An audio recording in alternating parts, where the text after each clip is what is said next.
Jeg er jo lidt af en bad boy nede fra Falster, hvor jeg leger mig meget med fyrværkeri og krudt og sådan noget. Og jeg har lavet en specialtaske her, så nu har jeg har taget nogle knaldperler med her til Rødovre. Sådan der.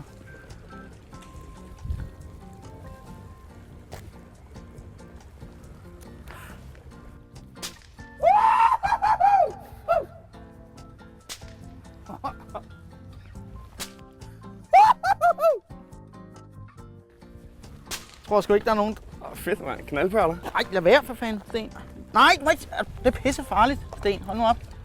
Du kan få lov til at kaste den sidste eller sådan noget. Så kan du låne de her briller og så kaste med dem. Briller, mand. Det er jo knaldperler. Det er jo knald. Ja, det er lige præcis det er. Så længe du ikke har udstyr i orden, så... Hvad fanden har du gang i? Hvad har jeg gang i? Det er knaldperler, Sten. Det er pisse farligt.